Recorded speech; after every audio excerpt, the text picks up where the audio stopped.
சரவண பவ. பக்தி கிளிட்ஸ் அன்பர்கள் அனைவருக்கும் ஆதித்ய சௌரலட்சுமியின் ஆத்ம வணக்கங்கள். இந்த பதிவு ரொம்ப சிறப்பான பதிவுன்னு சொல்லலாம். 2025ல் நம்ம நண்பர்கள், நம்ம கூட பணிபுரிபவர்கள், இவர்கிட்டலாம் ஒரு பிரச்சனை வருது, இல்லை இவங்களால நம்ம ஒரு நல்ல ஒரு பெனிஃபிட்ஸ்லாம் அடையணும் அப்படின்னா நம்ம என்ன மாதிரியான வழிபாடு இந்த வருடம் பண்ணிக்கொள்ளலாம் அப்படின்னு 12 ராசிக்கும் தனித்தனி பதிவுகளாக பார்க்க இருக்கிறோம்.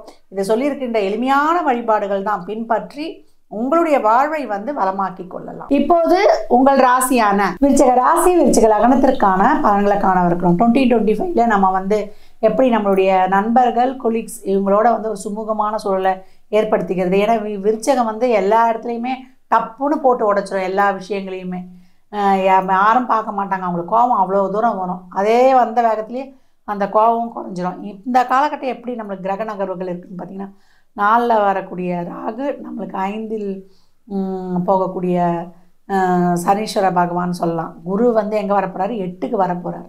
அப்போ எவ்வளோ கவனமாக இருக்கணும்னு பாருங்கள். நம்மளுக்கு 2, 5 கூடியவரை 8க்கு வரப்போகிறார். அப்போ அந்த 2 என்ற என்ன சொல்லப்பா, அந்த 8க்கு வரக்கூடிய குரு நம்மளுக்கு 2ஆம் இடத்தையும் பார்ப்பார். அப்போ நம்ம வாய் வார்த்தையிலேருந்து எல்லாமே கொஞ்சம் கவனமாக இருக்கணும். அப்போ நண்பர்கள், கொலீக்ஸ் இவங்கக்கிட்டலாம் இன்னும் நம்ம எப்படி கூடுதல் கவனமாக இருக்கணும் அப்படின்னு பார்க்கும்பொழுது, ஏன்னா நண்பர்கள் உங்களை கிட்ட ஒரு நண்பர் பட்டாளாக இருக்கும். உங்களுக்கு நண்பர் தான் நிறைய உதவி பண்ணுவாங்களே வாழ்க்கை முன்னேற்றத்திற்கு. இந்த காலகட்டம் அந்த மாதிரி எதுவும் 8ல் வரக்கூடிய குருவால் அந்த மாதிரி எதுவும் ஒரு தேவையில்லாத விஷயங்கள் நடைபெறக்கூடாது அப்படின்றதுனால 5 தான் நம்முடைய மனநிறைவான இடம். அதுவே 8க்கு போகும்பொழுது அந்த சூழலெல்லாம் கடந்து வருவதற்கு ஒரு எளிய வழிபாடு. நம்ம விருச்சிகராசி அன்பர்கள் திங்கட்கிழமை தோறும் சிவனுடன் இருக்கக்கூடிய அம்பாள் வழிபாடு செய்வது ரொம்ப சிறப்பு.